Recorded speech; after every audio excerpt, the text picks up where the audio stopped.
Assalamu alaikum.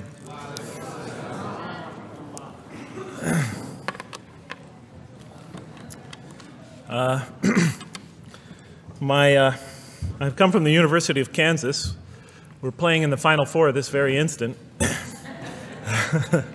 So I want to let you know that you've asked a lot of me today. No, I'm just joking. All right, very briefly, I just want to talk a little bit about what the Quran has to say about the purpose of life. I think this is an extremely important subject, especially for Muslims living in America, because we're sort of a minority, a new religion here, and many people are interested in what we believe. And I think the primary question that people want answered when they first consider another religion is how that religion views the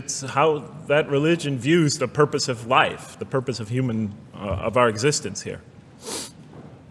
And so I'm going to begin, though, talking about an atheist point of view, because I want to talk about what sort of answers the Quran might have for an atheist. So to begin this, I need to talk for about 5 or 10 minutes about what I believe contributed to my becoming an atheist, because I grew up in a Christian family. And then I'll talk for about 45 minutes or so about what I experienced in the Quran and how that sort of changed my perception. So it's very simple. But my wife always says I should summarize what I'm going to do before I talk, because it's easy to get lost in my speeches. And my wife doesn't have a lot of confidence in my speaking ability. Okay, so let me start out by mentioning that my mother certainly played no role in my becoming an atheist. My mother was a wonderful woman, a beautiful lady. She had tremendous dignity and class. The neighbors loved her. She was a registered nurse, and she put in many extra hours at the hospital. She worked in the ward that dealt with dying patients. And when I would come and pick her up late from work at night, not all the patients, but many of the patients would drag me over and talk to me and tell me what a wonderful woman my mother was. When she died, her funeral was packed, and person after person that came up to me had a story to tell about my mother and her goodness. Time and time again, people described her as, "Jeff, your mother is a true saint." She was a deeply religious woman, a great mother, a great teacher, a gentle person. She never cursed. I never heard her curse, swore, ever in her whole life. Never heard her speak to anybody rudely or speak about anyone rudely. She was a tremendous example of a truly religious person. And she didn't wear it on her sleeve. It was just slowly but surely you could see it just in her day-to-day interactions with people.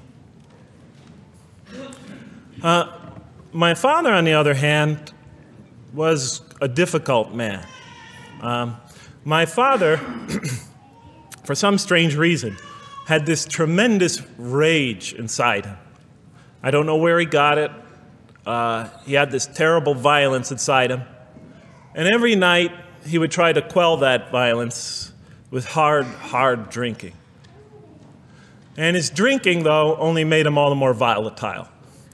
Because my father could be laughing and joking one minute, and he could fly into an angry rampage the next for some unexpected reason. You never know what would trigger it. And once he flew into that angry rampage, it would take, he would just go wild in the house. The house would be in havoc. And he would rage on and on and on, and it would take an awful lot of liquor and several hours before he would finally go to sleep. And this would happen night after night after night. And so my 4 brothers and I was the 4th in line. My 4 brothers and I lived a frightening and precarious childhood.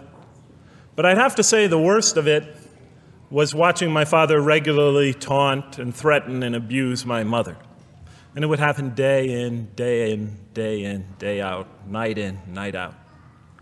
And it was a never-ending nightmare. You see, it's really not so bad when you're the target of your father's violence. You might think it's bad when a child is the target of their father's violence, but it's really not all that bad. At the moment of attack, you're really not thinking about anything except your own survival. When he's firing punches at you or kicking you on the ground or chasing you throughout the house, or when he's threatening you, I'm going to hurt you, bad boy, you're not thinking about anything at that moment except escape.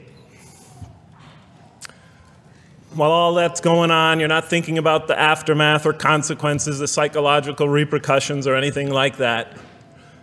And when it's all over, you might even excuse the onslaught because you figure maybe you somehow deserved it. If not for what you did this time, maybe for something you did in the past. You could always put the blame on yourself. But a far worse fear is the terror that overcomes you when you watch your father go after your mother. Because she's the only source of warmth and kindness, of love and protection that you know. And if he were to take that away, from a little boy's standpoint, then you've lost everything.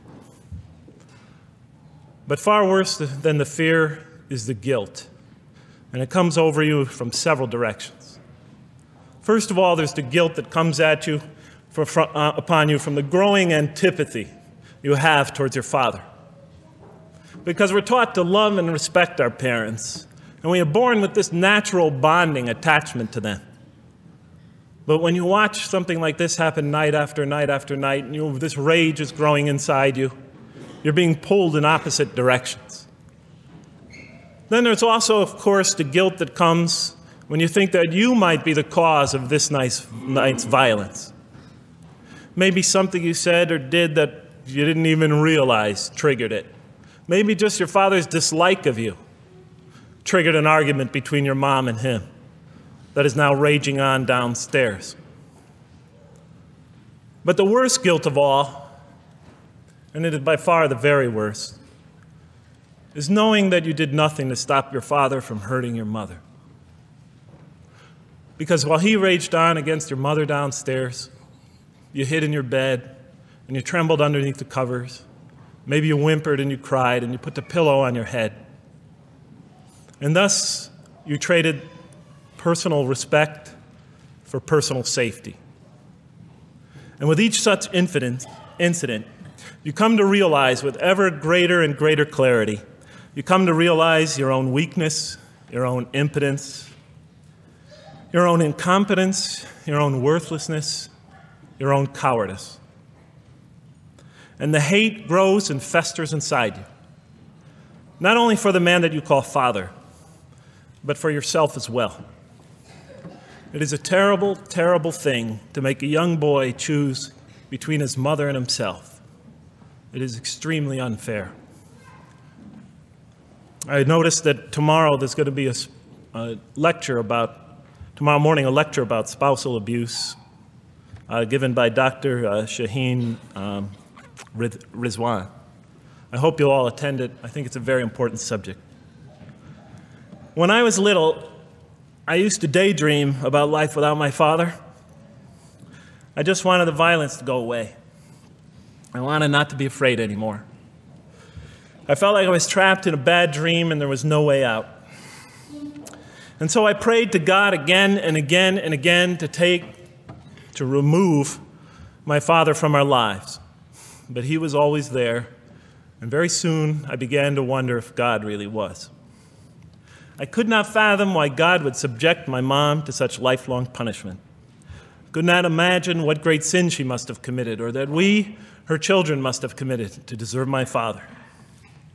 I didn't have the maturity to sort out such questions, but I had enough fear and anger to provoke them. I was too young to see the wisdom in allowing my mom to suffer the violence and abuse of my father. I was too young to understand why God would let innocent children tremble night after night after night in their beds, fearing that they might not see their mother the next morning. I was too young to see how the mercy of God could even extend to my father with all his terrible failings. All I could see in my world was chaos and violence and fear, and so it became easy for me to question the existence of God, and I began to do that at a very early age. I'll even say that the turmoil of the 60s and 70s that's the age when I was a teenager, in the late 60s, early 70s, only reinforced my skepticism. When John and Robert F. Kennedy were assassinated, or Martin Luther King was gunned down, when Vice President Agnew was kicked out of office and Richard Nixon soon after him, when the race riots erupted in city streets like mine, and gang fights erupted in our cities, many of those which I was involved in, when I saw the bizarre and senseless carnage of Vietnam, they all confirmed the lesson that was already ingrained in me and that my father had taught me so well, that the world is dominated by random, consuming, undiscriminating violence. And very soon I began to ask why. Why would God make it that way? Why wouldn't he just pop us into heaven from the first and spare us all this suffering? Why does he let little children in Vietnam get napalmed and run down the street naked on fire when they had done nothing to deserve it? Why does he let the race riots go on? Why does he let the leaders be assassinated? Why does he just let the violence go on and on and on for people who had nothing to do with it? It wasn't of their own making. Why didn't he just make us angels and pop us into heaven if he could make us angels, which I was always taught he could? Why did he make us so susceptible to sin? Why didn't he make us impervious to it, like he made the angels? Is this the best world he could create, I thought? Is this the most perfect world he could create for our existence, for our beginning? I just couldn't figure it. And all the explanations I received from priests and doctors and lawyers, from whoever, spoke to me or taught me, they just didn't make sense to me. In any case, so I became an atheist when I was 16, even though I was going to Catholic school at the time. Declared myself an atheist in one class. It was a confrontation between me and a priest. We were talking about God and the purpose of life. And I expressed my views, and he said, well, then you don't believe in God. I said, well, I guess I don't. And then through my junior and senior year of high school, I got an F in religion, even though I continued to do very well on the tests. In any case, when I was 28, to make a long story short, some friends of mine gave me a copy of the Quran. And one night I was sitting in Diamond Heights, my apartment in Diamond Heights in San Francisco. I was working that time at the University of San Francisco. I was 27, 28 at that time, I can't remember. And I ran out of stuff to read, and I took this gift that my friends gave me and I began to read it. And I came to the first verse. Well, I opened the Quran, read the first page, then the second, and then very quickly, in the second surah, about 37 verses into the Quran, I came upon the story of mankind. And I have to admit, I read through it very quickly. It was about 9, 10 verses long, story of the first man and woman. And I recognized some of the details. It was similar to what I had learned when I was a child, but I noticed that there was something wrong. It was apparent to me that whoever authored this Quran, of course I wasn't a Muslim at the time, so I didn't have any idea who that was, whoever authored this Quran clearly did not understand the real meaning of the story, because they had obviously gotten the details confused. They didn't even understand the whole purpose of the story. And so I just read through it once, and then I read through it again, just to try to see what kind of point the author was making, and then I read through it a third time and a fourth, and then I realized this is something strange going on here. I'm going to read this much more carefully. I'm going to need to go through this story line by line, verse by verse, because it's obvious that the author is trying to bring out another point. And I wasn't quite sure what it was, but definitely he packs a lot of meaning into almost every word. And I thought the writer, at least, seems to have a great measure of brilliance. And so I'll try to sort of take you through what my experience was as quickly as I can.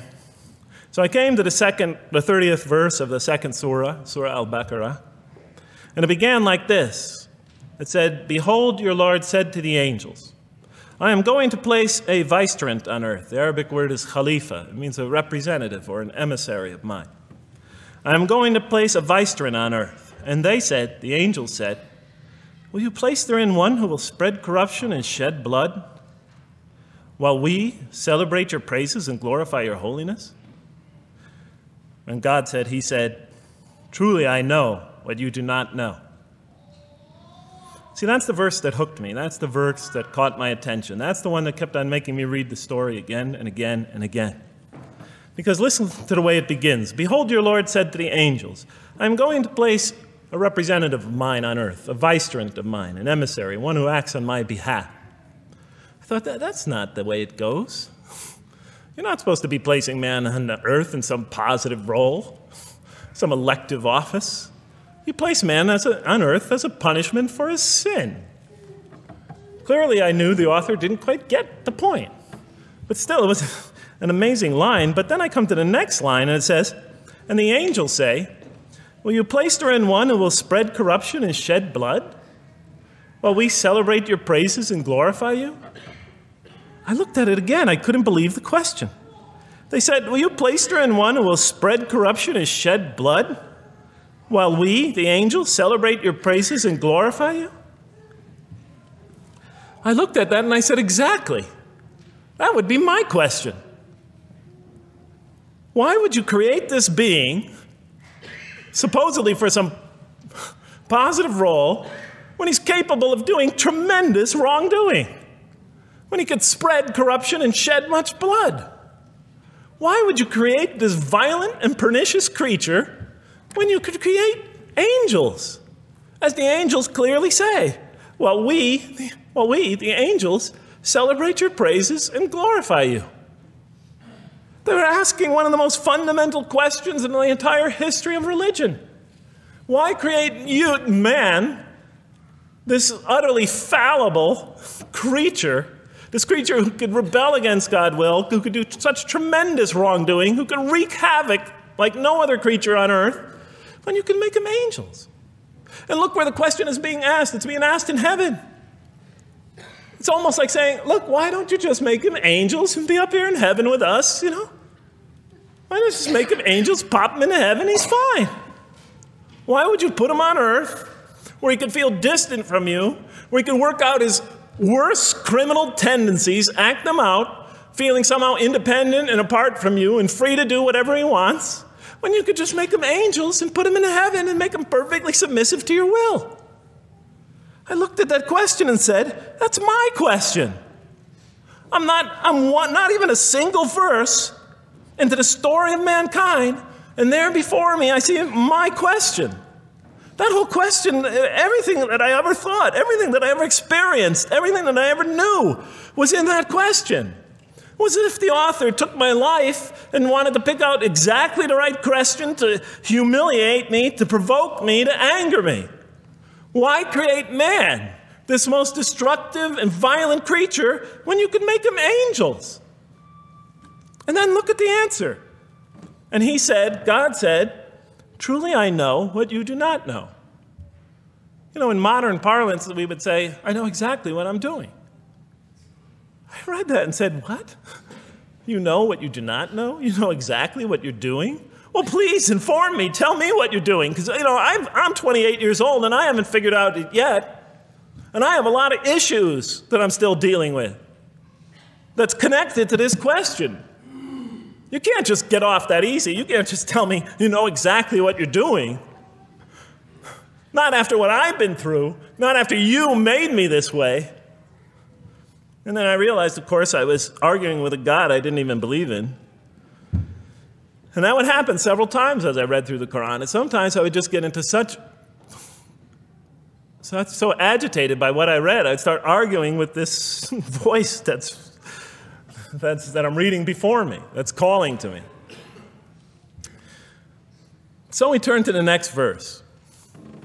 Well, it turns out that the Quran just doesn't dismiss the question. It starts to answer it a little bit.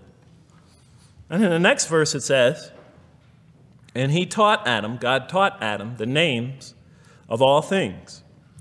And then he placed them before the angels and said, tell me their names if you are right. So this verse is clearly referring to the previous one. But notice what it says. Now, from my own background, I remember Adam naming things, but it wasn't connected to any answer to any philosophical question. But here, notice what it says. And he taught Adam the names of all things. And I realized already, just from the first verse, you got to read these verses very carefully because it's packed with a lot of symbolism and meaning. And he taught Adam the names of all things. So here we see Adam is not only just a creature who knows how to name things, who's acquiring the gift of language, but he's also a learning creature. God is teaching him. Now right here, right in this verse, and it'll come even clearer in the subsequent verses, that the very first thing that the Quran is going to emphasize here is man's intellect. He is a learning creature.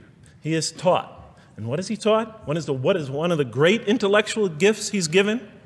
In response to the angel's question, the gift of language.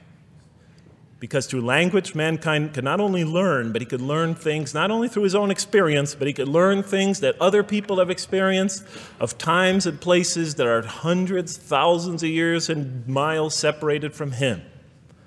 And so that all our knowledge becomes cumulative. Every generation learning from the generation before it. I'm learning today from authors I read from other sides of the world that may have existed 2,000 years ago. And so we all contribute to our collective learning and knowledge. And so I'll see later in the Quran, when the Quran will emphasize this again and again and again. Like in one verse it says, read in the name of your Lord who created. Created a man out of a tiny creature that clings. Read, it commands the reader. For your Lord is most bountiful. Why is he most bountiful? What great gift did he give you? For he taught man the use of the pen. And through it taught him what he otherwise could not know. And time again, the Quran will call upon man to use his intellectual faculties and swear by his intellectual faculties. And to use them correctly because they play a fundamental role in guiding him to truth. I never came upon a scripture that puts so much emphasis on the correct use of our intellectual faculties, on the harnessing of reason in helping us attain to faith. And he taught Adam the names of all things. And then he placed them before the angels and said, tell me their names if you are right. Okay, you have this objection, you have this natural question about this creation of mankind. Here, this mankind is this human being, this human creature is a learning creature. He has many intellectual gifts. Here, I'm going to place these things before you. Tell me their names if you are right about man. And what did the angels say? In the next verse they say, glory to you. We have no knowledge except what you have taught us. In truth, it is you who are knowing, the wise. They say this task, this intellectual test that's put before them is beyond their grasp. Notice what they emphasize. We have no knowledge. This would take knowledge. This would take an intellect that they don't possess.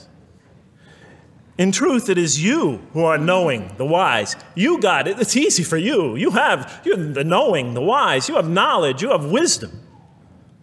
But this would take knowledge and wisdom that is beyond us. And so in the next verse we read, and he said, "O Adam, tell them their names." And when he had told them their names, notice how it's just like it's nothing for him. For mankind, he has this phenomenal ability. And when he had told them their names, as if it's just a triviality for man, he names them. "O Adam, tell them their names." And when he had told them their names, God said, "Did I not tell you that I know what is unseen in the heavens and the earth? And I know what you reveal and conceal?" And he's clearly going back to the angel's question. Yes, you have these natural concerns about the creation of mankind. Yes, he could do these evil things. But look at this tremendous intellect he has. This is something you have overlooked that you haven't considered. And that's clearly the point of these verses. Even though I felt that the author didn't quite, it was as if I realized that he didn't misunderstand the story. He was taking one of the great stories in the history of humankind, one of the fundamental greatest stories in the history of mankind, and molding it and using it as a vehicle for an entirely original message. And God said, "Did I not tell you that I know what is unseen in the heavens and the earth? And I know what you reveal and what you conceal?" In other words, didn't I tell you I know exactly what I'm doing? And then in the next, and didn't I not tell you that I know what you reveal and conceal? I looked at that. What question what did they reveal and what did they conceal? What did their question reveal and conceal? I thought about it for a minute. Oh, it's obvious.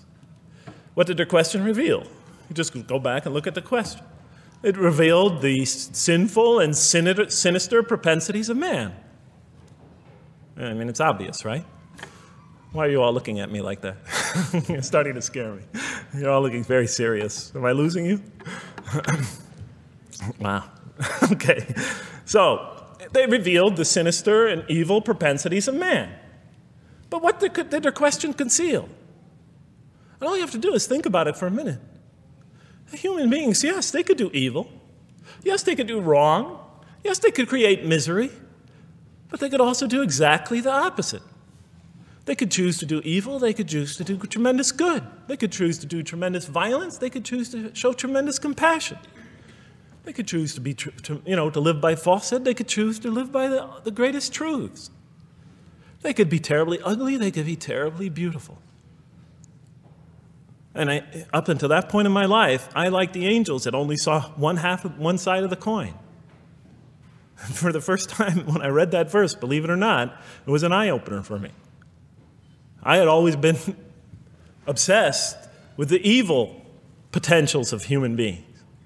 When I read that verse, I realized that, and I had a great example right in front of me with my own mom, I realized that I had been blinded by only one side of human nature. So we go on to the next verse. And behold, we said to the angels, bow down to Adam, and they bowed down. But not so Iblis. Iblis is like the father of Satan. Satans, satanic beings, forces, creatures, existences. He refused and was arrogant. He was of those who reject faith. An interesting statement. And behold, we said to the angels, bow down to Adam. And they bowed down. Bowing down could symbolize two things. Bowing down could symbolize the superiority or potential superiority of one being over another, and so they bowed down to them. Bowing down could also mean that they serve that creature in some respect.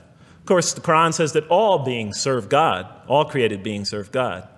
But this verse seems to be indicating, and the rest of the Quran will make it clear, that these angelic beings, these angelic entities, will serve the development of mankind. We'll even see later that the satanic beings serve the development of mankind. Both forces, angelic and satanic, will serve the development of mankind. Because one will present man with a choice to do the most altruistic things.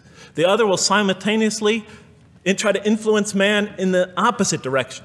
And so human beings will be moral creatures, and they'll have to make moral decisions. And it's in those moral decisions that they will grow spiritually and morally as human beings. And they'll take that into the next life. And the angelic and the satanic forces will be catalysts for those moral choices that they make. They will heighten the human being's awareness of the rightfulness and the wrongfulness of the choice he's about to make. And the self, the soul, the nafs, as they say in Arabic, will have to make the ultimate choice between good and evil. And that choice, that test will come again and again and again as human beings either grow or decline. And those tests will come again and again and again to try to help him towards his spiritual evolution, to bring him back. But that choice is ultimately ours. But I'm getting ahead of myself. And so we said to the angels, bow down to Adam, and they bowed down. But not so Iblis. Iblis is Satan, this rebellious force, this evil prompter, the one who whispers into the human heart. He comes into being. And with the introduction of Satan, we have the introduction of evil, that evil influences on human beings. And notice why Iblis does not bow down. He refuses because he was arrogant. You know, we often hear what's the root of all evil? In the West, it's always money, greed, etc. Here the Quran says that, seems to be saying that the root of all evil is not always material wants. It's not always money, it's not always greed.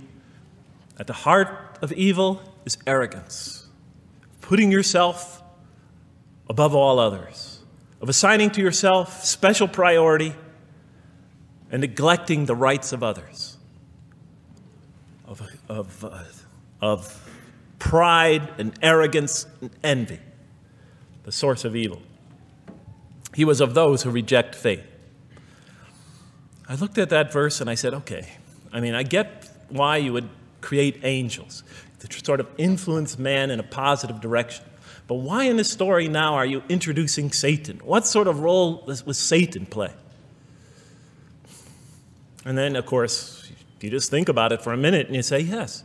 The story is telling us that on one hand, we have these magnanimous urgings come from one direction. On the other hand, we have these satanic urgings coming from another direction. In other words, the Quran is telling us that man is not only a learning creature, but he's a moral creature. He has understanding of right and wrong. And God infuses those, allows those influences to come to him. Man is not only an intelligent being, but a moral being. And so, the Quran is not all that difficult to understand. You just sort of read it, I found, and you just sort of follow your nose through it and see what it's saying. I'm sure, as most of you in this audience know. Okay, so we see that man is not only a learning creature, but he is a moral being as well. There's another verse in the Quran that says, by the soul and that which whispers into it, or which breathes into it. It's morality, it's immorality, and it's God consciousness. Both of these we are under the influence of. And God allows us to be under the influences of this. He creates us to be exposed to both influences. And then the verse says, truly he is successful, who causes it to grow. Causes his soul, his self, his real self to grow. And truly he is lost, who stunts it, who disallows, who destroys his personal growth. So mankind is not only an intellectual being, but a moral being. And we said in the next verse, O Adam, dwell you and your spouse in the garden, and eat freely thereof what you wish, and eat freely thereof what you wish. But come not near this tree, for then you will be among the wrongdoers. I looked at this verse, and I was starting to wonder if the author was drifting back to the old story again. I was confused. And we said, O Adam, dwell you and your spouse in the garden, and eat freely thereof what you wish, but come not near this tree, for you will be among the wrongdoers. I thought it was drifting back to the old story. Man sins, man's punished for his sins with earthly life. Maybe the author is drifting, he had a good idea, and now he's drifting back to the sort of traditional story. Maybe he couldn't make his mind up what story he wanted. Except for a couple things about this verse, and this happened with almost every verse as I read through it, is that the whole tenor of the passage is sort of not what you would expect. I noticed that the Quran in this story has a tremendous penchant for understating things. Because it says, and said to Adam, dwell you and your spouse in the garden, and eat freely thereof what you wish, to Adam and his spouse. But come not near this tree, for you will be among the wrongdoers. I mean, there's no sense of God being threatened by the possibility of man eating from the tree. In this story, we don't see in this verse, we don't see that God is nervous at the prospect, that he's threatened by the prospect, that he's anxious about it. The tree that he picks, it seems like he's just picking out any tree. Nothing special about the tree. Go not near this tree, for you will be among the wrongdoers. Satan will later come to him and tell him it's the tree of eternal life, of a kingdom that never decays. Turns out to be a complete falsehood in his part. Nothing special about the tree. It's just a tree. God's not nervous at the prospect at all. In the tradition that I came from, God is threatened by the prospect. He has to put an angel with a fiery sword by to protect the tree so that mankind never goes next to it again. I'm not putting it down. I'm just pointing out the difference of the story. They're both beautifully told. But he has to guard the tree. Why? Because if they eat from it, they'll become gods like us. This man, he already has a rebellious nature. Can you imagine if he eats from this tree? No, can't let him get near that tree. But here, just, calmly says, but if you do, you will be among the wrongdoers. God is not worried about himself. It's just warning man, making it clear that if you do this, you've committed a wrongful deed. Again, the whole tenor of all these verses that you read through it is God knows exactly what he's doing. Okay, next verse. But Satan caused them to slip and expelled them from the state in which they were. And we said, go you all down, some of you being the enemies of others, And on earth will be your dwelling place and provision for a time. What? I said. I mean, you know, I was expecting now the rage, the anger, the violence, the jealousy. That's what I was expecting. Okay, they eat from the tree. Where's the rage, the violence? I'm going to punish you now. You're going to sweat on earth. And you're going to suffer, and you're going to stub your toe, and you're going to work, and you're going to labor. And you're going to die there for what you did. And where is the woman? Right? And the woman. Right? She's the one who's going to suffer the most. Right? She'll have to suffer labor pains and monthly cycles. Right? And bleeding and crying out when her children come into the world. And she'll scream out. And worst of all, the greatest humiliation, the man will rule over her. When he's obviously her intellectual inferior because she and the angels she and Satan seduced him, and he just bumbled along and committed a real, wrong deed. Well, I don't mean to make light of it. But the story is obviously different, though. No threat here. As a matter of fact, look at the way it says, "O Adam, dwell you and your spouse in the garden, and eat freely thereof what you wish. But come not near this tree, for you will be among the wrongdoers." Then they make the mistake. But Satan caused them to slip and expelled them from the state in which they were. And we said, "Go all you down, some of you being enemies of others, will be adversaries of others. Some of you will be adversaries of each other, and on earth will be your dwelling place and provision for a time." This is not a deity losing it.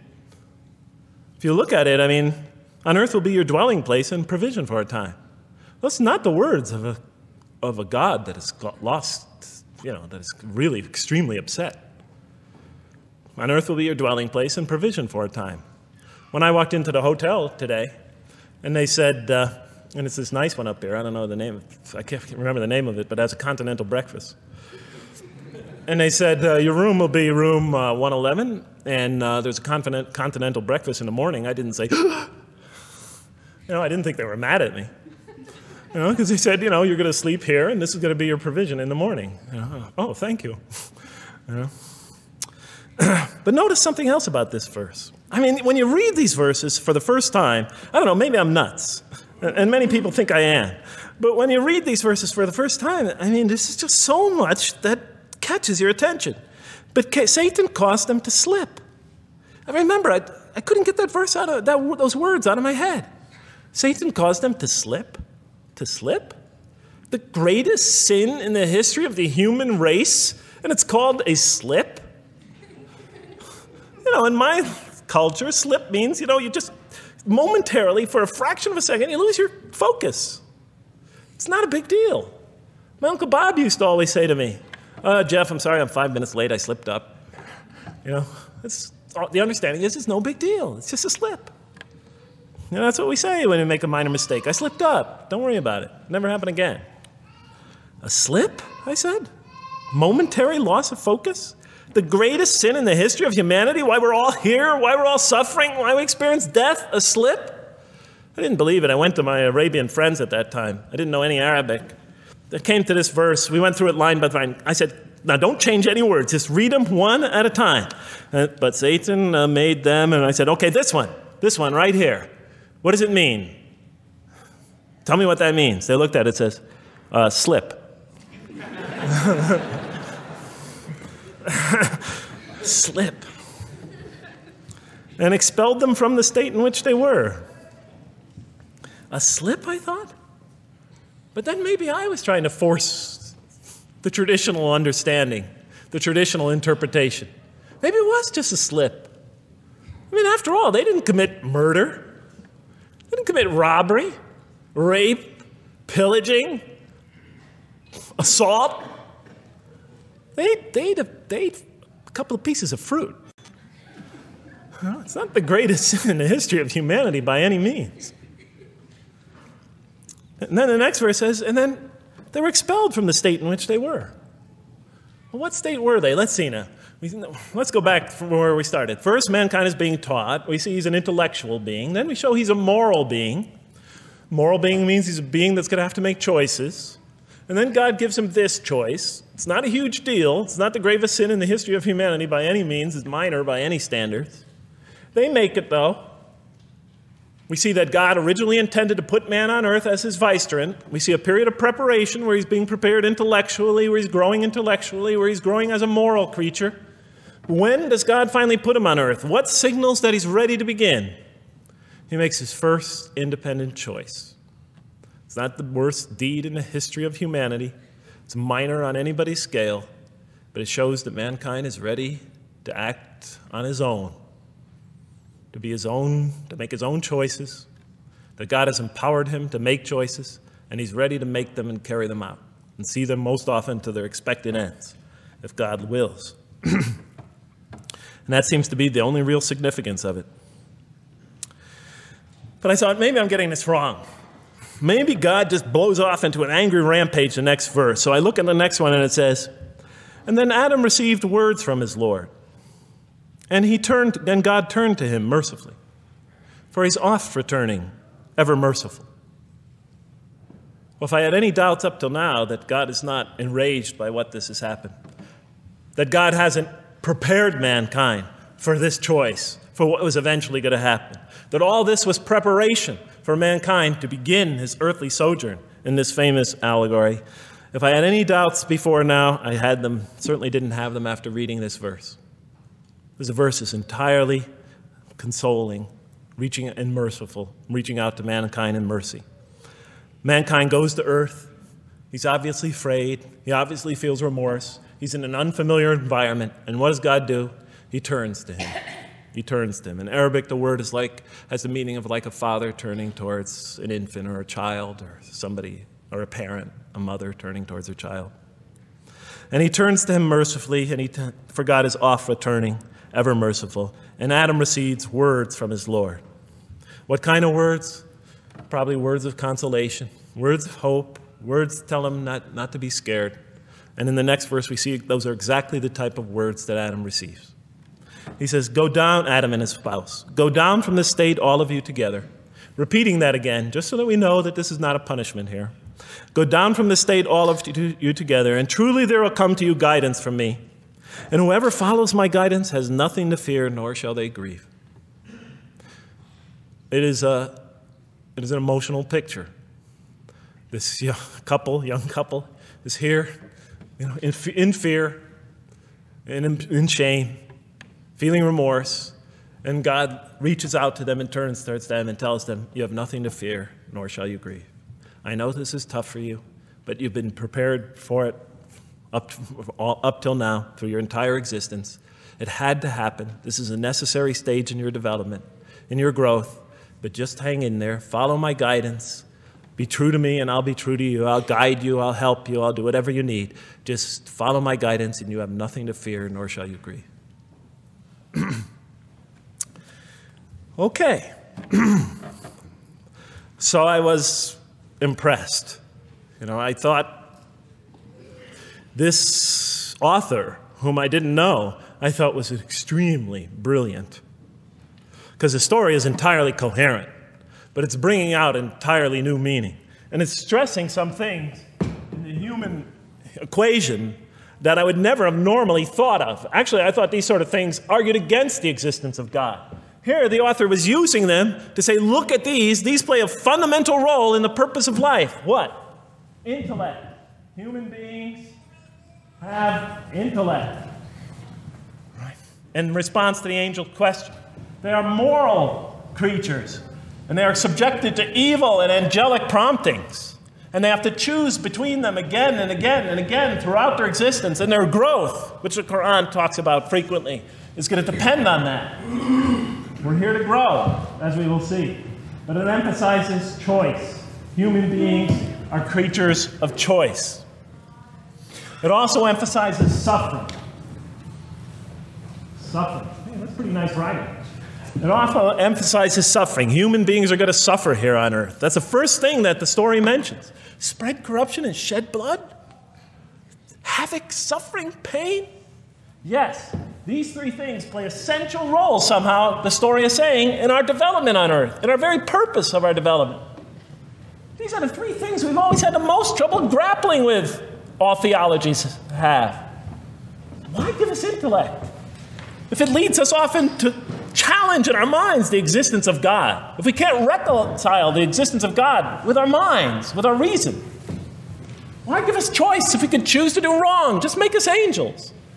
Why let us suffer so on earth? Just pop us into heaven. And here the Quran is telling that these play essential roles in our attaining of faith. Not only these, of course, it also mentions guidance, God's forgiveness, revelation, etc., angelic forces, satanic temptation. It mentions all these other things as well. But these three essentially really caught my attention. I never expected that these three things would be emphasized. And so as I read through the Quran, I looked, anytime I saw anything that seemed to relate to this, I would write down notes and underline it.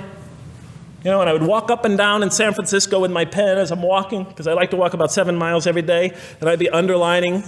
My friends would always say, "Jeff, what book are you reading?" And I would lie to them. I'd tell them, "Oh, it's a great novel or something." You know, I didn't want them to know that I was reading the Quran. I think they thought I was going nuts. But in any case, so very quickly, I was wondering, does the Quran really emphasize reason? Does it really emphasize choice? Does it really emphasize suffering? How much more time do I have, Madam Speaker? 35? 25, okay. I'll do the best I can. So let me just try to indicate to you, as I read through the Quran, and I'll try to get through this quickly, because you guys look tired. And I know you're interested to find out how that basketball game is turning out.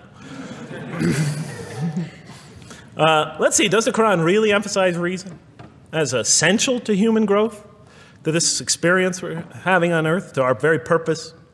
And the answer is definitely yes. So much so that even Western Orientalists, people who wrote against the Quran, said that this is a major feature of the Quran, a feature that you cannot miss. Henri Lemens, writing in the early part of this century, one of the famous Orientalists, you know, who wrote very much against Muslims, hoping to unseat them from their religious belief.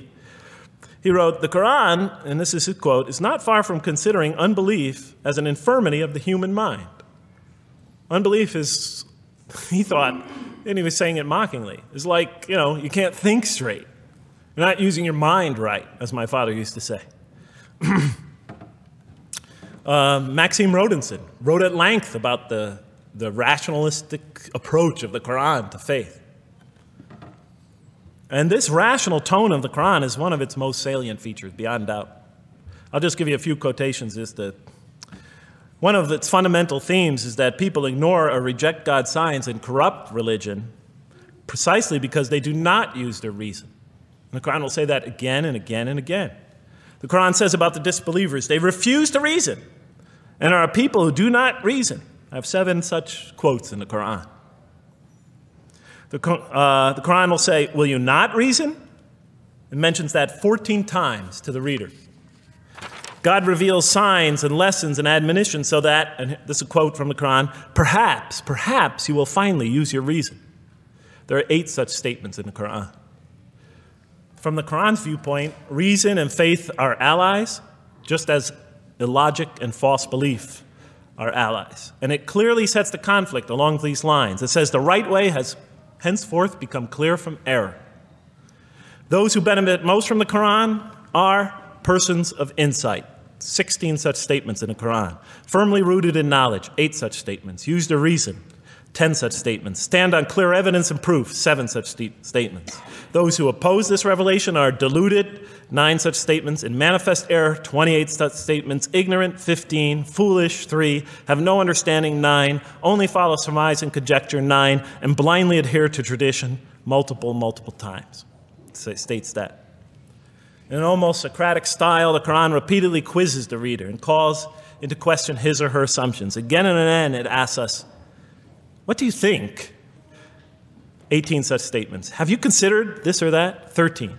Did you suppose? 7. Sounds like a math teacher. Do they not ponder? 2 such statements. Do you think? Do you even think? 18 such statements. The message is clear. To gain truer faith, we need to free ourselves from inherited notions and examine our beliefs rationally. Learning plays a key role in human development. Read, the Quran exhorts the reader. For God taught us the use of the pen and taught humankind what it otherwise could not know. In life, nature, and history, in the Quran, there are signs and lessons for those who are wise. There are 21 such statements. The Quran states over 100 times that it has been revealed to make things clear. I thought the author of this Quran must have had a strong mathematical insight, a natural mathematician.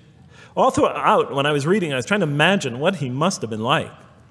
God teaches humanity both directly and indirectly, and sometimes so subtly that we are unaware of his instruction. Thus, he tests us in multifarious ways. Of course, I just want to make it clear, Muslims believe God himself is the author of the Quran. Sometimes I give this speech and people come away and ask me, Jeff, who is the author of the Quran anyway? But I didn't know. So I was just trying to figure it out. Repetition is indicative of the importance given to certain ideas. It should be observed that the Arabic word for knowledge in the Quran, ilm, appears 854 times in the text in its various forms. It's one of the most frequently occurring words. So the Quran really does put great emphasis on reason in our spiritual quest. Does it put great emphasis on choice? Well, here's what it has to say. Let there be no compulsion in religion. The right way is henceforth clear from error. It's a choice, and it must be freely made. And it's a choice between correctness and error, between right and error, between reason and falsity. Had God willed, he could have indeed guided you all, it says in the Quran. I went, why not, I thought. Why not just guide us all? Why let some of us choose to go this way and that way? The Quran was constantly provoking me as I read it.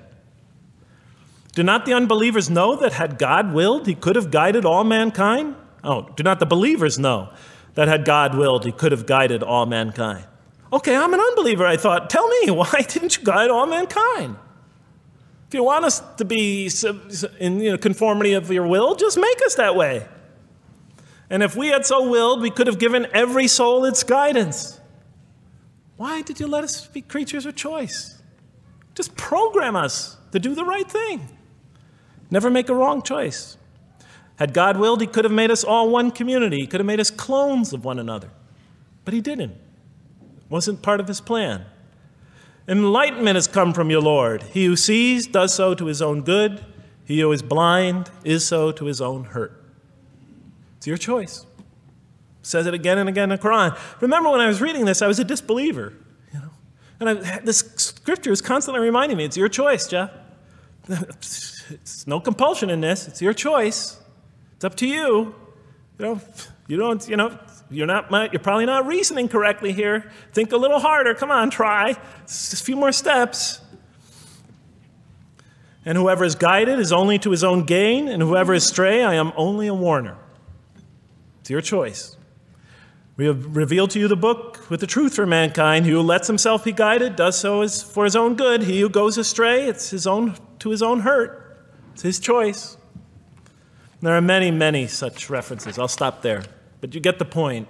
The Quran clearly emphasizes that choice plays a key role in our development. But what about suffering? Suffering's the biggie, right?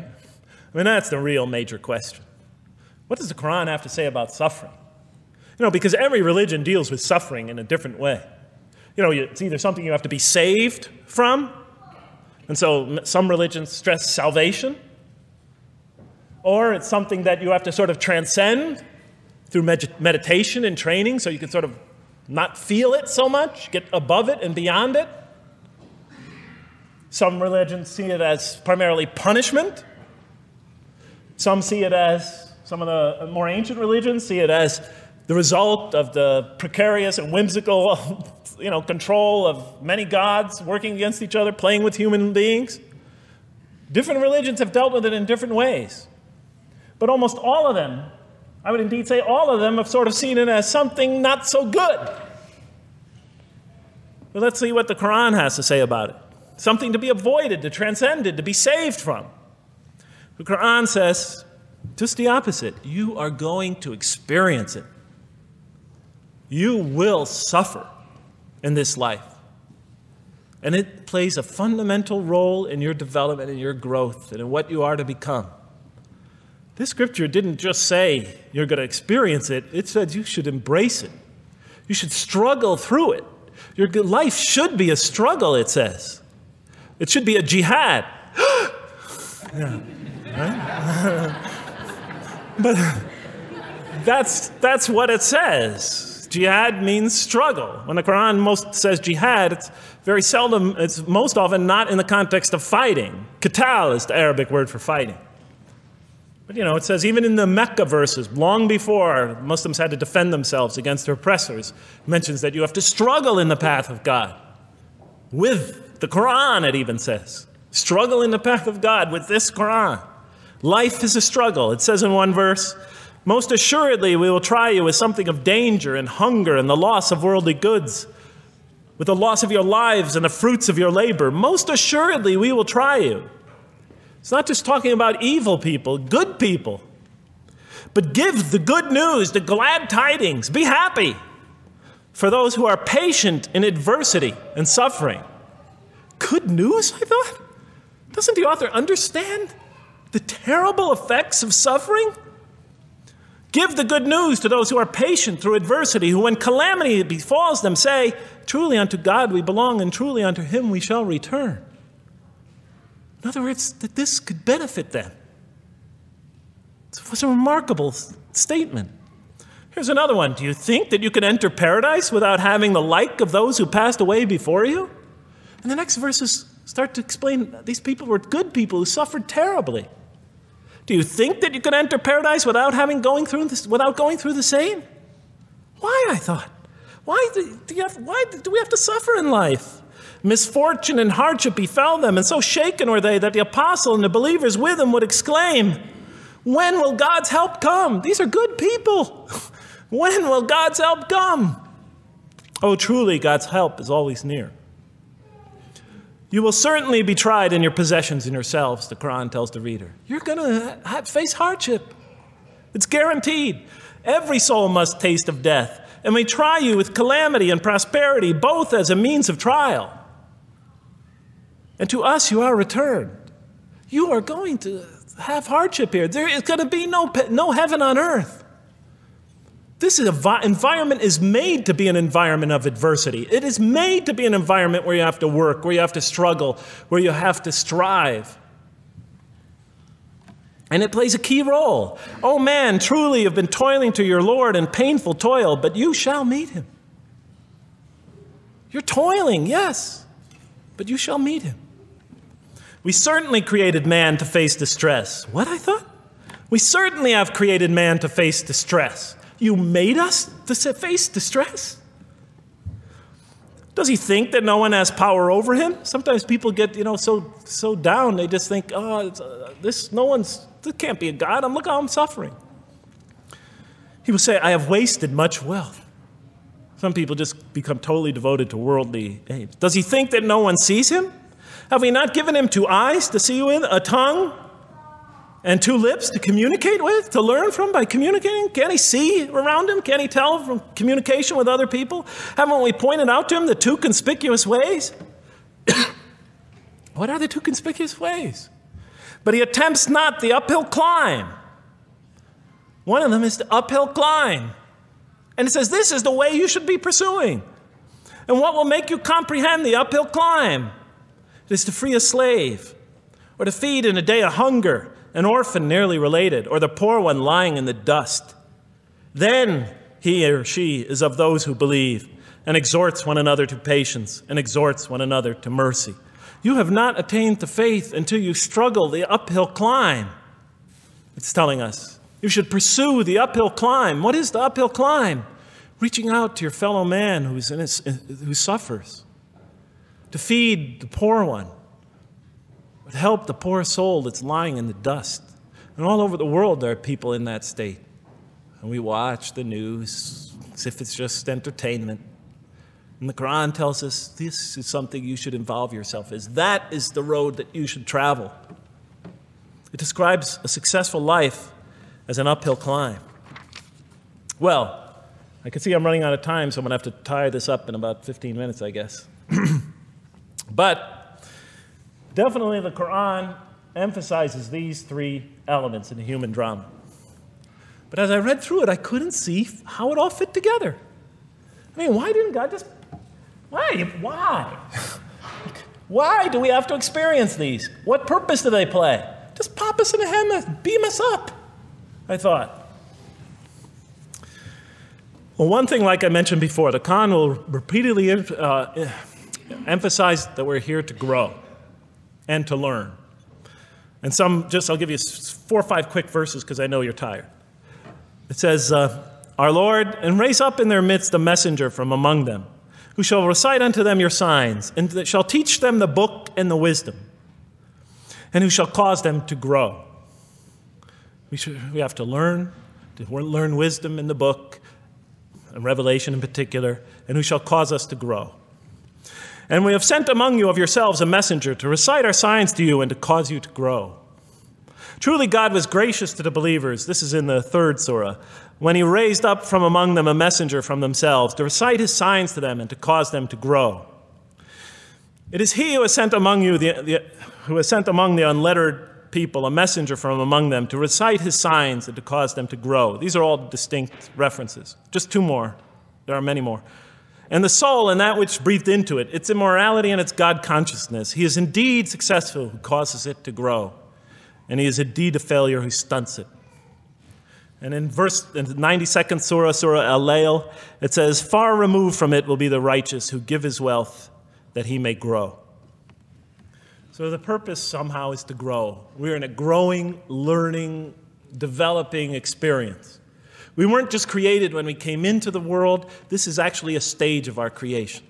Just as our development in the womb was a stage in our creation, our essential stage in our physical creation, this is an essential stage in our personality creation, in the creation of our real being, that which we take into the next life, our essential selves. We've gone from the physical creation in the womb, primarily physical, now to the human creation, the personality creation in this stage. I thought maybe I'm, projecting my own neurosis into the scripture. Maybe it doesn't really emphasize that life has a purpose. But time and time again, I would find it does. For example, just quickly it says, those who remember God standing and sitting and lying down and reflect upon the creations of the heaven and earth and say, Our Lord, you did not create all this in vain. You did not create all this in purpose. Just when I was starting to think, maybe the Quran really doesn't state a purpose of life. It really doesn't mean there's a real purpose of life. Maybe I'm reading into it something that is there. I would come upon verses like that would force me to just read a little further, make me think, well, maybe it's just around the corner. We have not created the heaven and the earth and whatever is between them in play. If we wished to take a sport, we could have done it by ourselves, if we were to do that at all. God doesn't create to satisfy his whims or fancies or entertain himself. Do you think that we created you purposely and that you will not be returned to us? It says in the 23rd surah, the true sovereign is too exalted above that. In the 44th surah, we did not create the heavens and earth and all that is between them in play. That serves a purpose. Now, what sort of purpose can it possibly serve? So I tried to, apparently the Quran speaks about believers and those who are the rejectors. You have the believers on the one hand, the rejectors on the other. Now, apparently God has created us to be believers. So I tried to study what the Quran has to say about the believers, and it's a natural thing to do, to see what it wants us to become, if it has anything to do with these essential elements that it stated. I mean, it's a natural way to approach it. I think you agree. Do you agree? Somebody nod your head. That's what I say to my math students. Just one head nod is enough for a mathematician. Get one head going, okay, I did my job. Okay. So, how does the Quran describe the believers? What are they supposed to attain to? What is their ultimate thing that they're supposed to get? What are they ultimately supposed to achieve? And it's very clear when you read the Quran that what they will achieve in this life and will experience to so much greater degree in the next is they will experience a relationship of love with God. They will turn to God in love, and God will turn to them in love.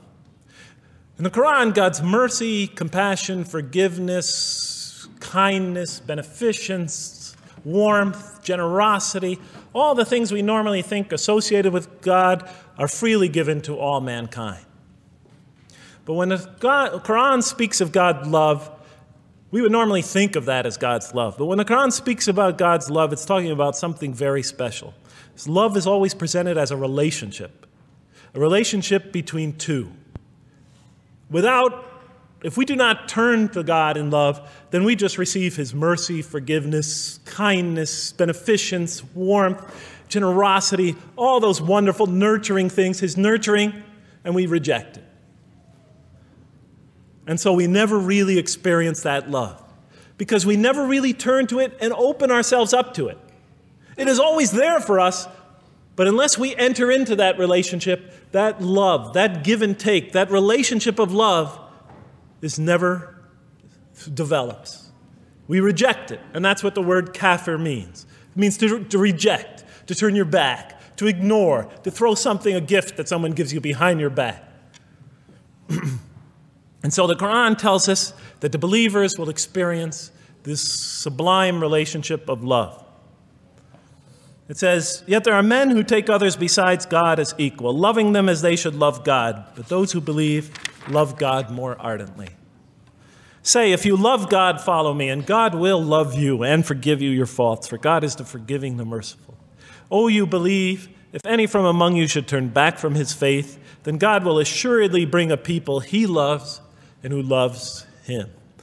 And throughout the Quran, I'll mention time and time again that God loves the believer. God loves this type of person. God loves that type of person, and so forth and so on. So it's quite, and I'm trying to pick the speed up here, so you'll have to excuse me for that.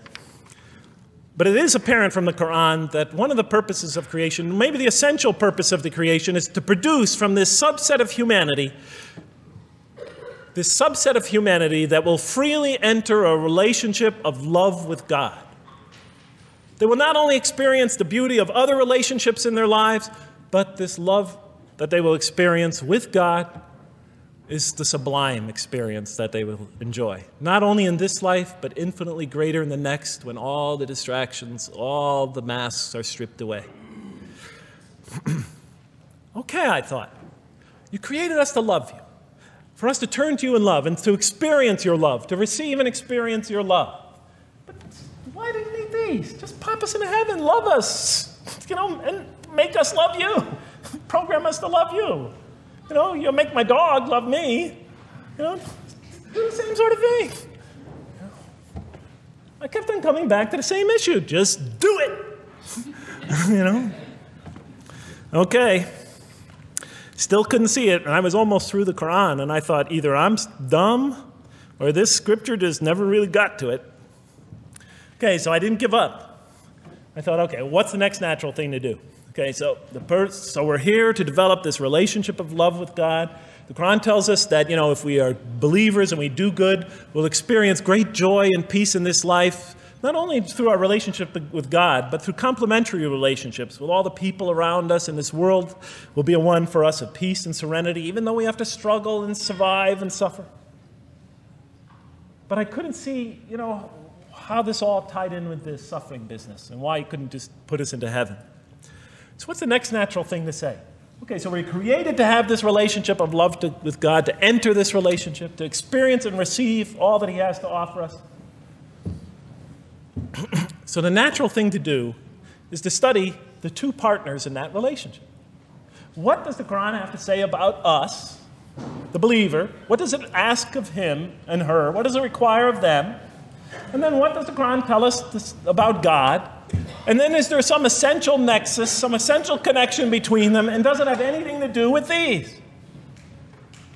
Because if the Quran doesn't show that, then the essential link that links all this together, that pieces it all together, is missing.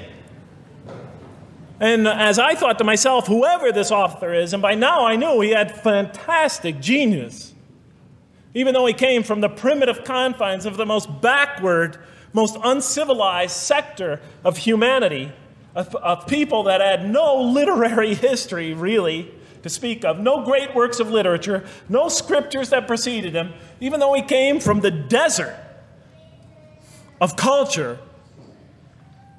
even though this came out of that environment, and the mind behind it had to be tremendously phenomenally genius to come out of that surrounding and produce something like this. If that essential link was missing, I knew that, he was great, but, and extremely great. But, what do you expect? How could anybody answer those questions? Nobody in the history of humanity has been able to answer them. Okay, so I thought, first I'll see what the Quran has to say about the believers. What does it require of them? Then what it has to say about God, and see if there's some essential link. Are you following me? You're giving me the note. Get off the stage. Okay, I'll do my best. It's a deep subject. We're almost done. Bear with me a few more minutes. I'm sorry, really. I know Siraj Wahaj, when he gives these sort of speeches, he always says, okay, I'm finishing up now. And then 10 minutes later he says, you thought I was telling you to? I won't say that, but just give me a few more minutes. Bear with me. Okay, quickly. What does the Quran ask of the believers? From the Quran's many exhortations and its descriptions of acts and types of individuals loved by God, it's not difficult to compose a partial list of things that the Quran wants us to do, which it calls good deeds, time and time again. To believe in God, to have faith in God, to have a relationship with God, and to do good. So what does it describe as these good deeds? Well, as I read through the Quran, it says that, can I take this away? Remember, intellect, choice, suffering. It says we should show compassion. Show compassion. We should be merciful. I have the references here, but just excuse me, I'm not going to list them all. We're running out of time. We should be forgiving. Forgive others. We should be just. We should protect the weak and defend the oppressed. Defend the oppressed. We should seek knowledge and wisdom. Knowledge, wisdom. Bear with me, ladies and gentlemen. We should be generous, truthful, and we should be peaceful. And we should love our fellow man. Love others. I'll just give you one verse because I know we're running out of time, Madam Speaker. Truly those who believe and do good will the most merciful endow with love. And to this end we have made this scripture easy to understand in your own tongue, so that you might convey a glad tiding to the God-conscious and warn those given to contention. So, to this end we have made this easy to understand, so that we'll learn to love others. Okay, that's all I'll say about that. I would like to say a lot more, but I don't have time. Now, what does the Quran tell us about God? You have to realize I'm just about through with the Quran here, on my first time reading it. And now I was really caught. I searched my head. What does the Quran tell us about God? It tells us nothing could be compared to him. That he's outside anything that we may compare to. That our definitions do not encompass him. That our reason cannot comprehend him. That he is transcendent and we are finite. That he is immortal. He transcends time and space and we are bound by it. That he is immortal, we are mortal. He is uncorporeal, we are corporeal. That we have no way of comparing ourselves to him. Nothing could be compared to him. I thought, oh my God, I'm so close and yet so far. Because I'll never understand the essential link between us and God and why these three things fit into place. Because the Quran tells us that we could never really quite understand God. Or at least that's the way I thought. And so I put down the Quran when I had finished it. And much to my dismay, I was honestly disappointed because I thought I'm just the author made a brilliant, brilliant, brilliant, brilliant try, but he never quite made it. And so I was sitting in front of, about 3-4 weeks later, I was sitting in Diamond Heights in my apartment watching a football game, I think it was. And you know, sometimes things just slip into your minds when you least expect them, and I'm sitting there watching it, and all of a sudden into my mind came a thought. And I said, wait a minute. The Quran does tell us so much about God. It tells us again and again and again, but somehow I just missed it. Just skimmed over it every single time. Because if you turn to almost any page, if you turn to the beginning of any surah, you could see time and time again essential information about God that I just thought was sort of a literary device, something to make it just sound more beautiful. Because if you turn to the beginning of any surah, you'll see the words Bismillahir Rahmanir Rahim, in the name of God, the most merciful, the most compassionate. If you read almost any passage, long passage, when you come to the end of it, it's punctuated by dual attributive statements like God is the merciful, the compassionate, God is the forgiving, the gentle, God is the kind, the protector, God is the generous, the truthful, God is, and so forth and so on. There are tens of thousands of such references in the statements in the Quran. What the Quran defines as God's most beautiful names, his attributes of perfection, repeated again and again and again on almost every page. And as I sat there, sitting by the television, I started to jot them down in my, on my little piece of notebook there. Same notebook I used to jot these down before. And I began to list from my own mind the attributes of perfection as I remembered them. And they were, God is the compassionate. God is the merciful. God is the forgiving.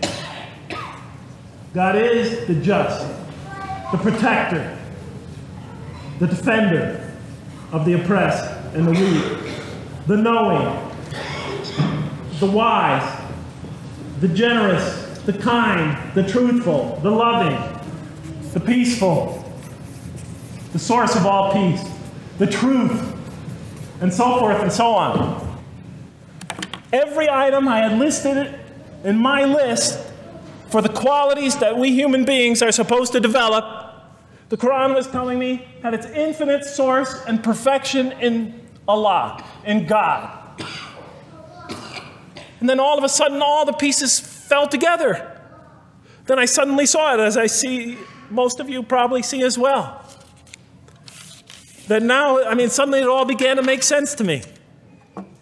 In what way do I say that? Well, it was now obvious why we had to develop these qualities. It was now obvious how these things on the floor here fell into place. And I'll just say it clearly. We're here to develop a relationship with God, to become closer to God. But how can you become closer to God when he's transcendent and you're finite, when he's immortal and you're immortal, when you're vice versa? When he's immortal and you're mortal, when he's unbound, fettered by time and space, and you are, and so forth and so on. How can you become close to that one? If I want to become close to you, I need to have something to share with you, something that we have in common. So, for example, if I want to come close to this young man here physically, I'll approach him, because we both have bodies, and I can position my body closer to him. Physical presence, bodily presence, is something we both share. If I want to become closer to that gentleman back there, if I want to become closer to him intellectually, I'll reason with him so we will have a convergence of minds, because we both possess reason. If I want to become closer to one of my sisters on this side emotionally, I'll try to appeal to their sentiments, because we both share feelings and similar types of experiences that generate those feelings. But how does one become closer to God? What do we share with him? We share with him exactly what he gave us. Because the Quran tells us that when we came into this life, he breathes into our spirit something of his spirit. And that we come into this world with the seed of these very qualities within us. And we could either kill them, stunt them, as the Quran says, or cause them to grow. And when we grow in these, we grow in our ability not just to experience tremendous beauty in life through all this, but we grow in our ability to receive and experience the infinite beauty, the infinite peace, the infinite truth, the infinite compassion, the infinite mercy, the infinite, etc., all the way down the list, that only comes from the infinite perfect source of all these. The more we grow in mercy, the more we grow in our ability to receive and experience in this life and in the next, to an infinitely greater degree, the mercy of God. The more we grow in compassion, the more we grow in our ability to receive and experience God's compassion in this life through prayer and through ritual and through contemplation and through other experience of others. And of course, infinitely more in the next life, the compassion of God. The more we grow in our truthfulness, the more we grow in our ability to experience God, the truth, because all truth comes from God. The more we grow in these things, the more we grow in our ability to receive and experience God's attributes of perfection. The more we grow in our ability to receive and experience His being. And that sort of nearness we are growing to Him is tied to our essential nature and to His. It's more than just physical nearness. It's more than just a convergence of ideas. It's more than just a convergence of feelings. It's a convergence of essential beings. It's the closest type of nearness two can feel, two can experience. I'll just give you a quick analogy, because this helped my children. Let's pretend I have a goldfish, a dog, and 3 children. 3 daughters, let's say. And I do have 3 daughters. No matter how much of my love, compassion, forgiveness, caring I pour upon that goldfish, it could only experience it to a tiny degree. It might not even really be aware of it, because it's a very primitive creature. But my dog, on the other hand, when I show it all my kindness, all my love, all my compassion, all of what is essentially me, it can experience it to a much higher degree than my goldfish. And through its interaction with me, through its own trying to give its own self to me, we could experience a quite wonderful relationship. But my children, especially as they grow older and go through their own experience and their own development, could receive and experience all the love and the compassion and the forgiveness and the caring and the generosity and the protection, everything I have to offer. They could experience my being to a much higher degree than my dog ever can. And we could have a relationship of beauty that I could never have with my dog. As much as I love animals, having had 3 daughters, I know that the relationship that you have with 3 beautiful daughters could never even come close. No other relationship could approximate that. Of course, my relationship with my wife is also extremely beautiful, and she might hear this. And she's a wonderful woman, really. I mean, she's the source of so much beauty. But, okay, Madam Chairman, I am ready. So that seems to bring it all together. So now, I thought, wait a minute. That doesn't explain this. Why the intellect? Why the choice? Why the suffering? I thought, you almost had me, this Quran. You almost duped me. You almost tricked me, seduced me into accepting this philosophy. But wait a minute. What about intellect, choice, suffering? Why do we have to experience these? Why couldn't you just programmed us to be merciful, compassionate, forgiving, etc.? Why do we have to go through all this? And then, of course, the answer came to me as quickly as I thought of it. So we are creatures, and we grow, and we become. And yes, and you could make us anything you want, but you can't contain any of those attributes I listed without these 3 things. In mathematics, we try, 3 premises that go into, proving a theorem. We try to see if we could take one of them away, and if it's essential. And all 3 of these are definitely essential. For example, you could program a computer never to make an incorrect statement, but it doesn't become a truthful computer. Never heard anybody say to me, Jeff, this Macintosh is the most truthful computer I ever saw. If it's programmed, it's not truth. You could program a CAT scan to help the sick, but it doesn't become compassionate. Never heard a doctor say, Jeff, if you want to see a compassionate CAT scan, you come right over here. Right? Because all those things, compassion, forgiveness, truth, caring, love, all are born out of choice, suffering, and reason.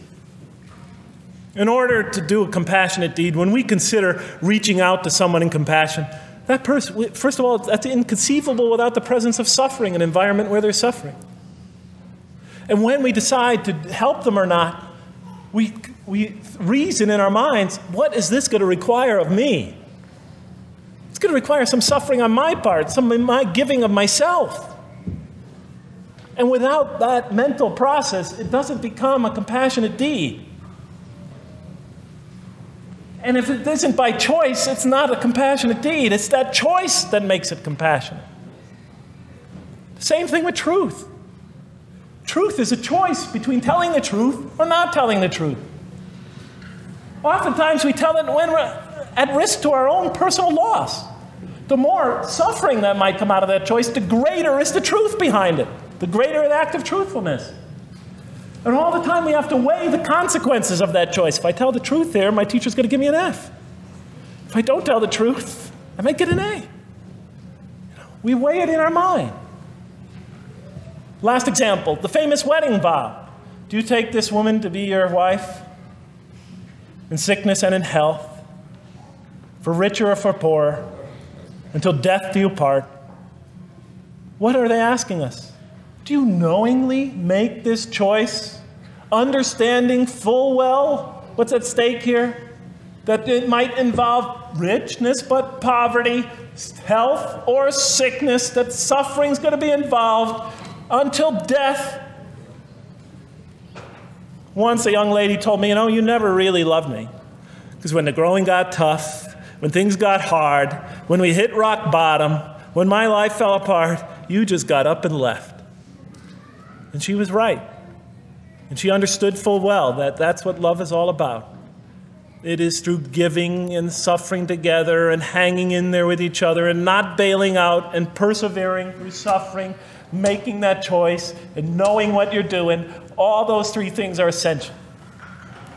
So it's very easy to see why the Quran stresses these. For in order for us to grow in these, I dropped it, we have to have these. And that's why it's very easy to see, ladies and gentlemen, why the Quran, 30 seconds, Madam Chairman, why the Quran talks about sin as self-destruction. The Quran says when we sin, we commit, the Arabic word is dhulm, or zum, however dialect you have. Dhulm against ourselves. We oppress, we destroy ourselves. Because when we don't grow in these, when we grow in the very opposite of these, we are literally destroying ourselves.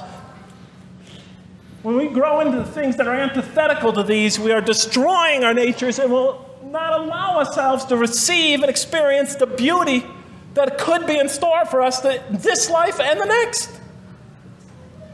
It's like coming into this world and developing in the womb none of the physical things you need to experience comfort and joy and peace and happiness on a physical level in this life.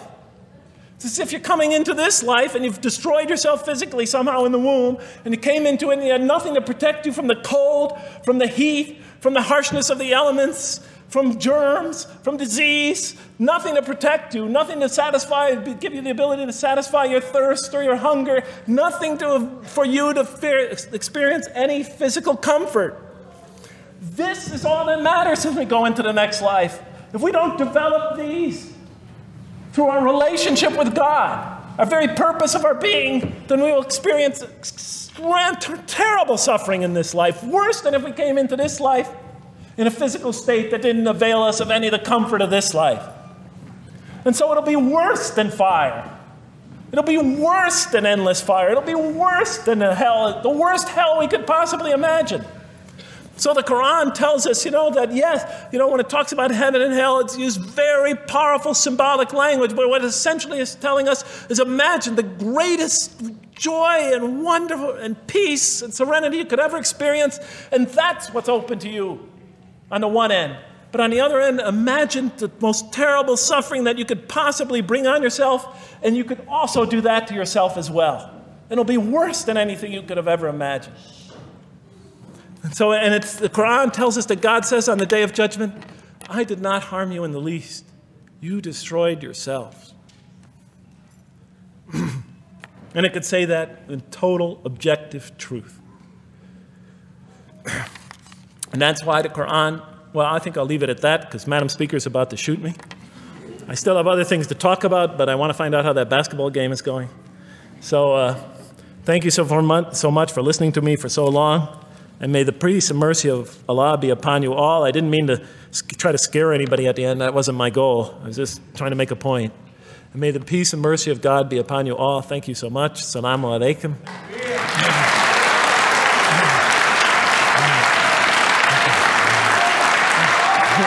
Thank you.